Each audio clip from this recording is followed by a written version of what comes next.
Buenas noches, entonces seguimos, soy Helber Conde, seguimos con Tertulia Teológica, un programa original de la Iglesia Bautista El Redentor en Bogotá, Colombia. Estamos analizando, reflexionando un poco de San Agustín, estamos con el académico Joel Zarman, estamos entonces estudiando esta cuarta parte en relación a San Agustín. Vimos una tercera parte programa anterior y ahorita seguimos una cuarta parte. Hermano Joel, entonces sigamos adelante. Muy bien. Entonces, una vez se convirtió, una vez se bautizó, dejó su trabajo, se quiere dedicar al cristianismo como en una forma pensada y reflexiva, quiere vivir en una finca apartado de todos, tiene amigos que lo apoyan económicamente y eso es lo que va a hacer. Y explica así su abandono del mundo. El que no piensa en el mundo venidero, el que se vuelve cristiano por una razón, otra, y no solamente por recibir lo más de las promesas de Dios, este aún no es un cristiano. Entonces él quiso decir, yo sí quiero ser un cristiano, quiero pensar todo el tiempo en el mundo venidero y no pensar en este mundo más. Pues esa no es la actitud que siempre se recomienda. Pero esa es la actitud que tuvo Agustín y se volvió cristiano no para avanzar en esta vida, pero para avanzar en la vida venidera. En el año 388, Mónica se murió. Él se convirtió en el 387 más o menos. En el 388 su mamá se murió y la enterraron en Italia. La situación en la finca de su amigo rico se había agotado, entonces él estaba buscando vivir una vida sencilla, apartada, que no busca riqueza ni fama y que tampoco le resulta costosa. Entonces él regresa a África y regresa a su pueblo natal, Tagaste. Y aquí es donde se nos acaba el material que suplen las confesiones. Entonces dejamos atrás este extraordinario libro. Este extraordinario libro se vuelve ahora un tratado sobre la memoria. Y él reflexiona sobre la memoria, reflexiona sobre el tiempo y la eternidad. Y en esta fase hace un comentario alegórico sobre los primeros versículos de Génesis. Hay muchas cosas ahí que pues parecen, pueden desanimar a la gente que quiera leer las confesiones, pueden parecerle muy raras. Yo les animaría a los que pues llegan a este momento en las confesiones a seguir leyendo por esta razón. Muchas de las cosas que aquí piensa y escribe entran en el teísmo clásico. El teísmo es el concepto de Dios. Entran en el teísmo clásico. Y estas son cosas que requieren nuestras confesiones protestantes del siglo XVII, porque son basadas en el teísmo clásico. Si tú lees, lo que estoy diciendo es que si tú lees, por ejemplo, estas partes de las confesiones, vas a tener un mayor entendimiento de algo como lo es la Segunda Confesión Bautista de Londres o la Confesión de Westminster. ¿Sí? Vas a tener un mayor entendimiento porque él escribe de muchas cosas que trata aquí en pensamiento y en meditación que entran en nuestro clásico concepto de lo que es la doctrina. Estas confesiones protestantes que yo he mencionado, la Segunda Confesión Bautista de Londres, la Confesión de Westminster, son parte de una trayectoria teológica que perdura en la Iglesia. Y en cuanto a sus bases filosóficas, podemos hallar cuáles son en lugares como las confesiones de Agustín de Hipona. Claro, hay lugares más obvios, su libro sobre la Trinidad y otras cosas ahí. Pero rasgos de esto y cosas interesantes se pueden encontrar en las confesiones y por eso les animo, si están leyendo las confesiones, a no dejarlas después del capítulo que ya deja de relatar sobre su vida. Eso puede ser aburrido y a veces confunde a la gente. Si uno persevera, hay mucho que se puede ver ahí y se puede aprender. Claro, es más pesado, sí es más pesado. Pero yo sí quiero decir que no leer las confesiones de San Agustín es realmente perderse de muchas riquezas.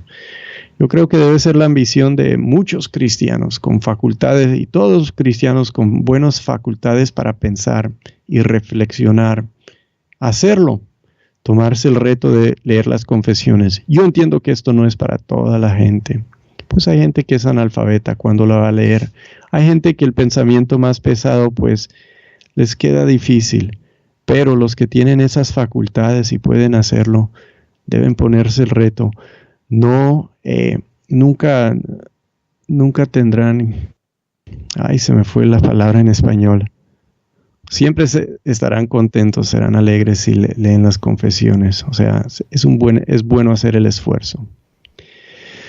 Bueno, seguimos la vida de nuestro héroe Agustín, que todavía le queda mucha vida.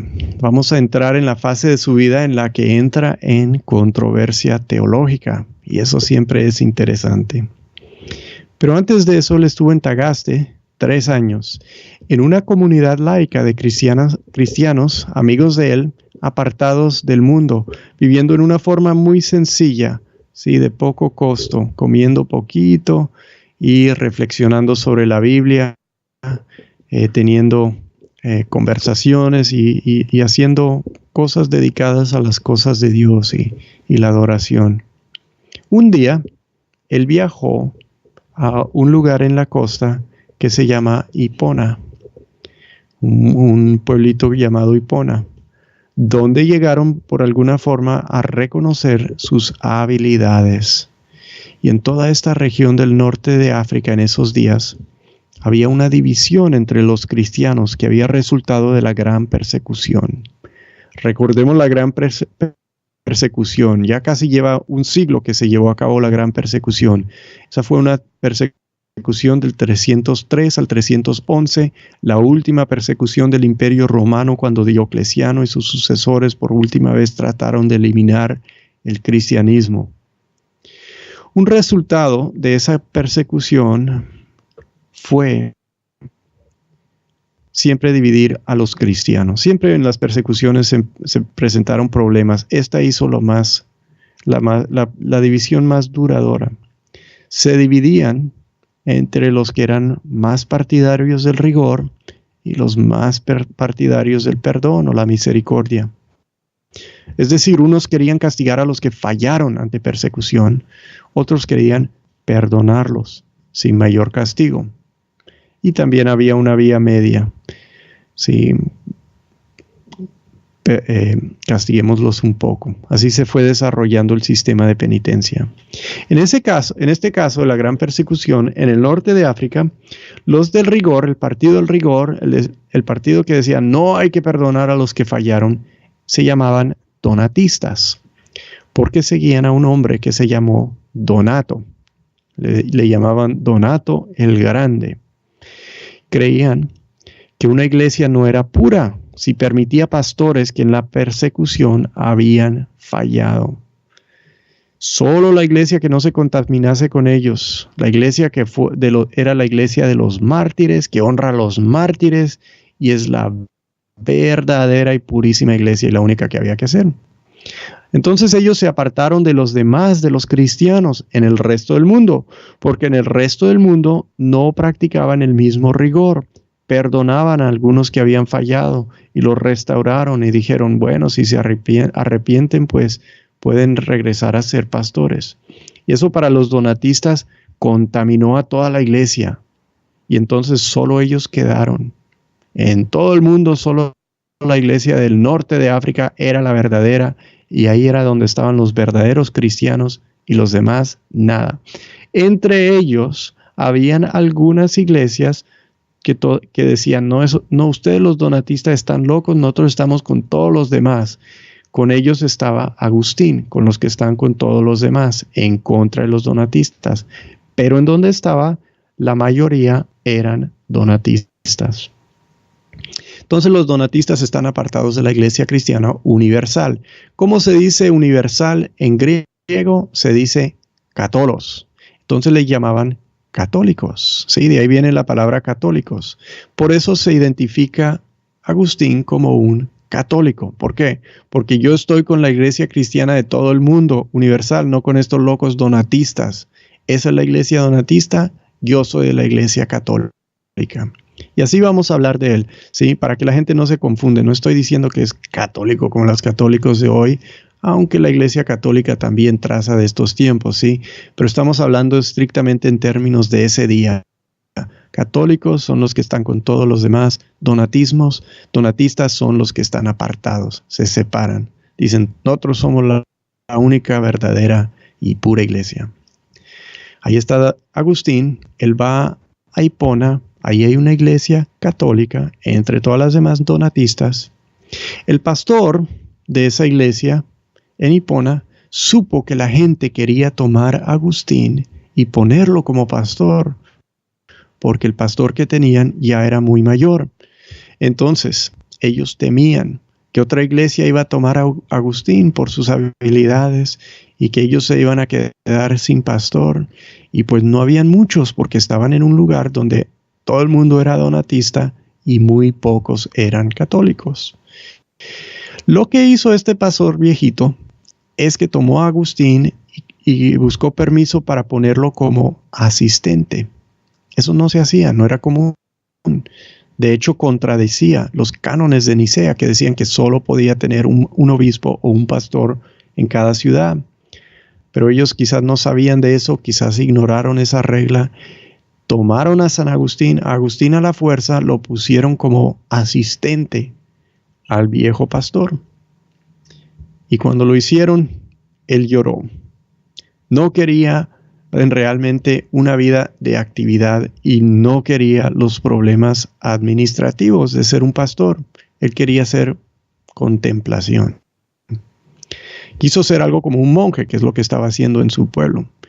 Hasta había escrito un manual, o quizás luego escribió, pero él pensó mucho de eso y escribió un manual de cómo hacer lo que él buscaba hacer. Se llama la Orden de Agustín y algunos lo usan en las órdenes religiosas católicas en este día. Como existe el más común orden de Benedicto, que es lo que más siguen los monjes. Pero Agustín también escribió un manual parecido. Lo que hicieron en Hipona para acomodar lo que quería Agustín y tenerlo como pastor es que lo acomodaron en cuanto a su deseo de una vida medio monástica. Construyeron un lugar donde él podía vivir en comunidad con otros igual dedicados al pensamiento, lectura y oración, recitación de salmos, que es lo que hacían, recitaban los salmos mucho, leían la Biblia, oraban, pensaban sobre la Biblia, y a la misma vez, pues tuvo a un lado y al otro lado el cargo pastoral. Eso no siempre es bueno, que pongan a un hombre a la fuerza a hacer lo que no quiere hacer. Fue malo en el caso de Anselmo de Cantuaria. Anselmo ahí en Inglaterra, muchos siglos después, 5 siglos después, lo pusieron de arzobispo de Cantuaria y él no supo administrar bien y la realidad fue que no hizo las cosas bien. Pero en el caso de Agustín, pues obviamente les salió muy bien haberlo tomado a la fuerza.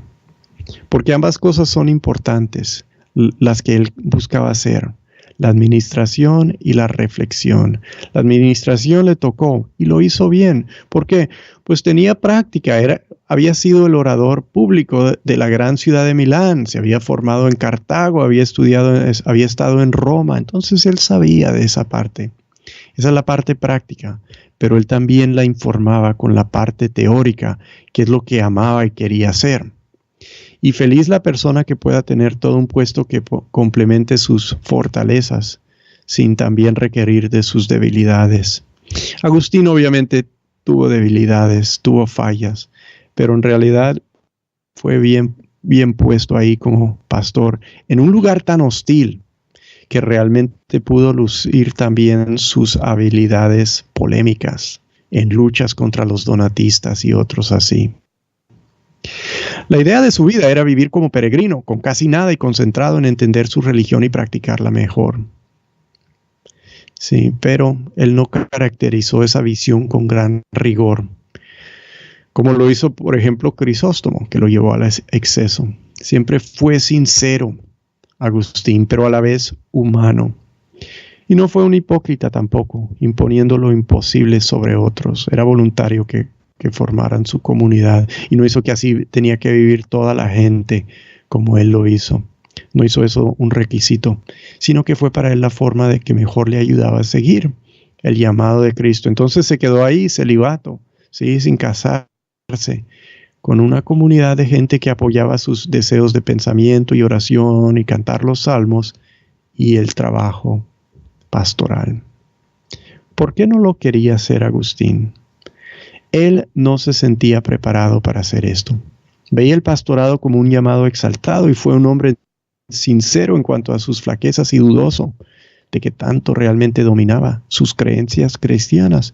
Él sabe que era nuevo en todo esto, porque habían pasado 3 años o 4 años desde haberse convertido. No habían en esos días, recordemos, ni por siglos aún, seminarios ni universidades. Los mejores pastores, como hemos estudiado, hacían estudios mayores en donde los demás de su sociedad y luego llegaban a sus estudios de la Biblia con las herramientas del estudio secular. Es lo que hizo Agustín, pero él no pensó que llevaba suficiente tiempo haciéndolo, porque no existían estructuras formales tampoco. O sea que podemos decir que, por ejemplo, los métodos de estudio que se utilizaban eran básicamente los métodos de la filosofía, como los de Platón y todo este tipo de Aristóteles, que tenían unos métodos para comprensión de textos, utilizando pues la lógica, el análisis. ¿Eso era lo que utilizaban para la reflexión? Sí, los que tenían acceso a eso es como lo mejor de lo que tenían. Y él tuvo algo de esa influencia, obviamente, pero en zonas rurales, pues, no siempre era Aristóteles lo que enseñaba. Sí, claro. No tenían, digamos, mucha opción. Es interesante ver cómo pudiesen escribir, por ejemplo, las confesiones, además de ser una narración bibliográfica, también es una literatura conmovedora, ¿no? Sí. Y a pesar de no tener las herramientas que puede tener uno en estos tiempos, y sin esas herramientas, estudiar y crear o producir este tipo de textos.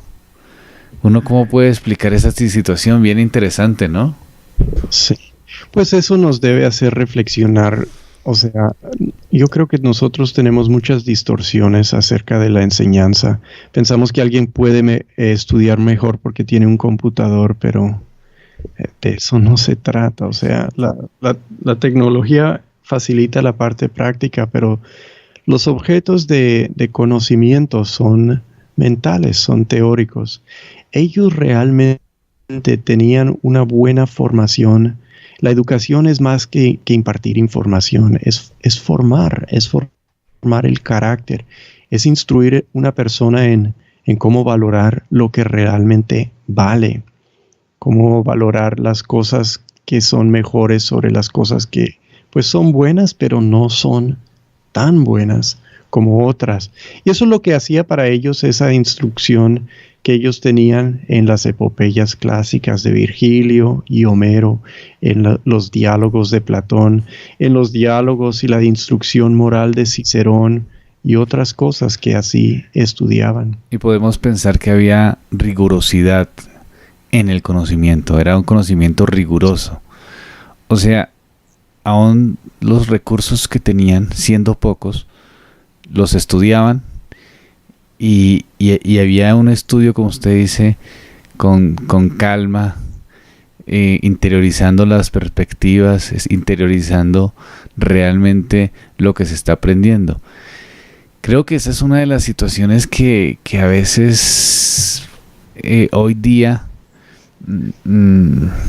tienen dificultad. Es decir, cuando se escucha una enseñanza, o vamos y escuchamos a un predicador, uno capta un porcentaje de ese estudio o de eso que le quiere transmitir a uno el predicador o el maestro que enseña, pero no lo interioriza lo suficiente, solamente tiene una captación parcial. El estudio con los libros y el estudio organizado y paciente es lo que hacen que la persona pueda empezar a profundizar realmente en el conocimiento que uno quisiera que se aprendiera, ¿no? Como usted dice, no es simplemente la transmisión y ya, sino es interiorizar eso, y eso se hace con la paciencia y el tiempo. Por eso creo que a veces es difícil, es decir, uno ve tantos esfuerzos reformados para que las personas adopten o reconozcan la reforma, pero las personas no están yendo a los libros, sino a ciertas conferencias o escuchan ciertas predicaciones por internet, y ya con eso tienen, pero no es suficiente, no hay una reflexión profunda y no hay una paciencia en el tiempo para interiorizar esos conceptos y realmente poner una posición reformada. Sí, todo eso es verdad. Y lo que ellos, o sea, no tenían recursos en el sentido de que pues no era tan fácil conseguir libros y todo eso, pero tenían unas riquezas de pues saber cómo hacer estudios con rigor en cosas que importaban. Por ejemplo, Justino Mártir, cuando él nos cuenta cómo estudió, se acercó a un filósofo pitagoriano y le preguntó que si le enseñaba cosas de la filosofía, y el pitagoriano le preguntó: ¿usted ya estudió la matemática, ya estudió la geometría, ya estudió la gramática y todo eso? Le dijo Justino que no. Entonces le dijo: pues váyase a aprender esas cosas antes de que no venga conmigo hasta que no haya dominado la matemática, la geometría y todo eso primero. O sea, sí hacía, esto también sabemos lo hacía Orígenes, hacía que sus estudiantes hicieran toda esa parte matemática y de geometría. Platón lo requería, y por eso lo requería Orígenes, porque eso ayuda a que uno pueda pensar en forma abstraída, ¿sí? O sea, el pensamiento especulativo. Si no tiene eso, uno se queda en un pensamiento especulativo. Ellos hacían eso como preparación para poder pensar de cosas no materiales, de ideas, de la metafísica. Una vez habían dominado la geometría y los números, pues entraban a sus estudios mayores. Tenían mucha formación, muchos recursos en ese sentido. Es como cuando uno se sienta, o cuando tengo las clases con mis estudiantes y en filosofía se ve en grado 10º y 11, y ellos dicen: profe, pues empecemos, no hagamos clase, hablemos de filosofía. La filosofía es que charlemos. Entonces es la idea, como que eso no tiene ninguna cosa rigurosa. Es sentarnos y hablar de la vida, y hablar de la situación social, y hablar de cosas. Pero sí, se necesita rigurosidad en el conocimiento para poder hablar de filosofía. Entonces lo mismo pasa a veces, ¿no? Como el ejemplo que usted pone, ¿no? Entonces primero aprenda y después ya hablamos. Sí. Es parte de la disciplina. Hermano, tengo una pregunta. Arlington nos hace una pregunta por el chat de la emisora. ¿Existen otros libros similares a las confesiones? Es decir, ¿era un género de la época o algo así? ¿O fue algo que innovó Agustín?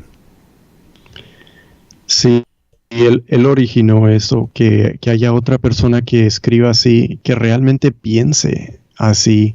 No se halla en la antigüedad.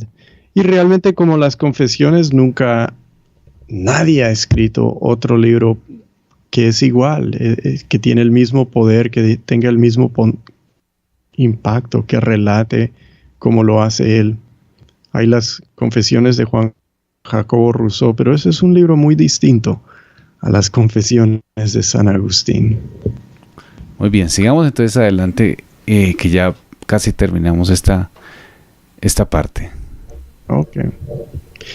Entonces, estamos hablando algo de cómo llegó a entender las cosas las cosas que supo. A mí me parece que la mejor educación siempre es querer sinceramente saber, porque esa persona buscará. Y la marca de tal persona no es que se cree muy conocedora, pero que siente siempre una deficiencia y por eso busca más. Y así fue San Agustín. Por eso fue un buen pastor tan erudito, porque cuando llegó dijo, no es que yo ya sé todo, pero es que me toca ahora aprender. Ya habiendo hecho estudios mayores, ya habiendo dedicadose por cuatro años a pensamientos sobre la Escritura y aprender la Escritura y cantar los salmos y leer toda la Escritura, piensa que todavía no sabe suficiente y por eso busca más. Y esa es la marca también de un mal programa de aprendizaje, ¿verdad? Cuando los estudiantes salen creyendo que no les queda nada por aprender, porque piensan que ya lo saben todo y solo buscan dictarle a los demás y no buscan seguir aprendiendo. Ahí es cuando un programa de aprendizaje ha fallado.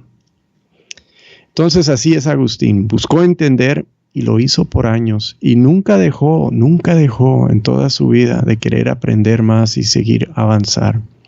Indagó con los maniqueos, como ya hemos visto, hasta agotar lo que ellos sabían. Y al fin encontró un cristianismo ilustrado en Milán, donde buscaban respuesta a preguntas serias y profundas.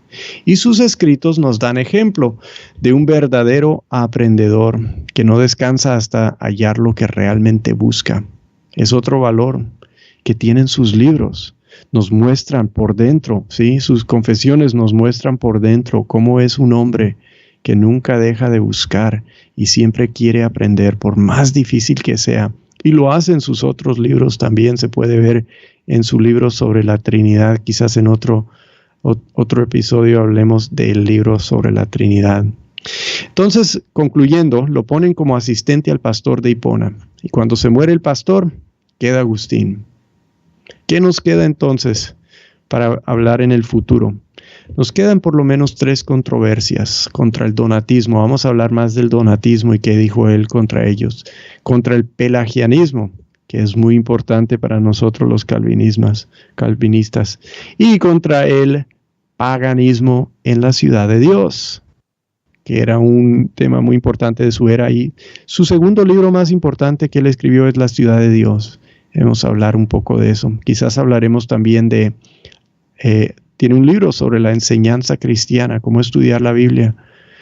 Se llama de la doctrina cristiana, no sé cómo se traduce exactamente al español. Y quizás un poco sobre su libro de la Trinidad, porque es uno de los más importantes sobre el tema de la Trinidad que jamás se haya escrito. Y ahí lo dejamos.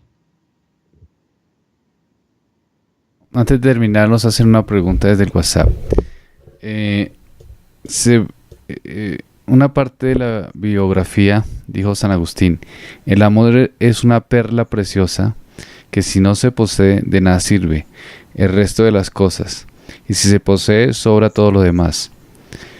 ¿Se puede explicar qué pensaba San Agustín del amor? Esa es una muy buena pregunta. Esa es una pregunta bien amplia. Esto es muy importante porque caracteriza todo el pensamiento de Agustín, pero también es complejo. Él realmente, yo creo que si dividimos el ser humano en sus facultades y decimos que su mente y su pensamiento, o sea, el pensamiento racional es una facultad, el sentimiento, el corazón, la voluntad es otra facultad. Y ese sentimiento, el más importante de esos dos, el que más cuenta, sería el del corazón. Para él, tú decides según lo que quieres, y lo que quieres es lo que deseas o no deseas, lo que amas o odias. Entonces ahí vemos la importancia del amor, que uno tenga organizados los amores de uno, es lo más importante para él en la vida cristiana. Y la vida cristiana es una vida en crecimiento de la organización de cómo está su corazón, que ame a Dios con todo su corazón y todo lo demás que debe amar, lo ame por amor de Dios, por causa de Dios. ¿Por qué debo amar a mi prójimo? ¿Por qué tanto quiero al prójimo? Amo a mi prójimo porque Dios quiere que yo ame a mi prójimo. Amo a mi prójimo porque amo a Dios y amando a Dios, amo a los que Dios ama y Dios lo ama a mi prójimo. Entonces, para él, el amor realmente es algo sobre el cual él piensa mucho. Él debe dominar en su vida, él debe organizar en su vida, y un cristiano debe tener un cierto orden a sus amores, un orden de valores, cosas que premia y ama. Muy bien, Joel, muchas gracias. Como siempre, desde el chat de la iglesia, Claudia nos dice que buen programa. Aquí desde el WhatsApp también dan gracias por este programa donde se pueden aprender tantas cosas interesantes. En general, muy agradecidos con usted, Joel, por tomarse este tiempo y enseñarnos, y que podamos poder reflexionar en estos temas. Gracias a ellos por su atención y sus preguntas. Muy bien, hermanos, entonces terminamos con Tertulia Teológica. Nos veremos entonces el próximo lunes. Seguiremos con San Agustín, ya lo dijo Joel. Nos queda la controversia con el donatismo, con el pelagianismo, con el paganismo, y de pronto algo sobre el libro de la Trinidad. Hay bastante tema que tratar, ¿verdad, Joel? Sí lo hay. Y es bien interesante que podamos aprovechar este recurso. Les animo a que ustedes estén conectados los lunes, 8 de la noche. A veces toca tener un poco de paciencia mientras que hacemos la conexión, pero cada día mejoramos más en el sonido. Entonces, mi nombre es Helber Conde. Mañana tendremos Batallando por la Pureza Sexual a las 8 de la noche. El miércoles a las 6, Mujeres conforme al corazón de Dios. Y el jueves, Orad sin cesar. Entonces les animamos a que sigan además con la programación de la emisora. Que el Señor los bendiga. Un saludo.